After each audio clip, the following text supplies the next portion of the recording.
प्रदेश के कर्मचारियों की कुछ मांगे हैं जिनके समर्थन में आज छत्तीसगढ़ प्रदेश तृतीय वर्ग शासकीय कर्मचारी संघ जिला शाखा राजनांदगांव अपने प्रांतीय निकाय के आह्वान पे प्रशासन को एक ज्ञापन सौंपने वाला है, जिनमें निम्न मांगे हैं। एक है, केंद्र के कर्मचारियों को वर्तमान में 46% महंगाई भत्ता मिल रहा है, जबकि राज्य के कर्मचारियों को कम है, तो केंद्र के समान हमें भी महंगाई भत्ता 4% की वृद्धि की जावे।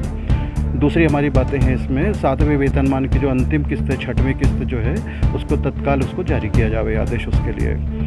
एक है आपका, अविभाजित मध्य प्रदेश की भांति छत्तीसगढ़ के कर्मचारियों को भी 240 दिन के स्थान पर 300 दिन का अवकाश नकदीकरण मिलना चाहिए। इसके बाद में एक है अपना, पिंगवा समिति का गठन शिक्षक, लिपिक, स्वास्थ्य एवं अन्य संवर्गों के कर्मचारियों की वेतन विसंगति दूर करने के लिए गठित की गई थी। उस समिति की अनुशंसा प्राप्त कर सभी संवर्ग के वेतन विसंगति में तत्काल सुधार कार्य किया जावे। इसके बाद में एक है अपना, अनियमित दैनिक वेतन तथा कार्यभारित कर्मचारियों के नियमितीकरण संबंधी कार्यवाही निर्देश जारी किए जावे। अन्य मांग है हमारी, सभी संवर्गों के कर्मचारियों को लंबित पदोन्नति प्रक्रिया हेतु पुनश्च निर्देश जारी किए जावे। 7वीं हमारी कंडिका है, सभी अधिकारी कर्मचारी को सेवा काल में 4 स्तरीय वेतनमान हमारा दिया जावे।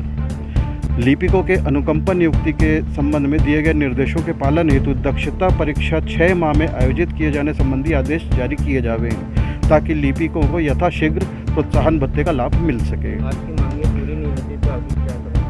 आगे फिर प्रांतीय आह्वान निर्णय लेगा इस पे कि हमें क्या करना है, और उन प्रांतीय आह्वान के निर्देश का पालन फिर जिला शाखा के द्वारा किया जाएगा।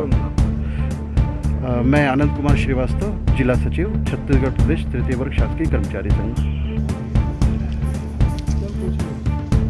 थोड़ा रुकिए सभी, अभी रुकिए, अभी कोई मत जाइए, बस थोड़ा सा 2 मिनट का काम है।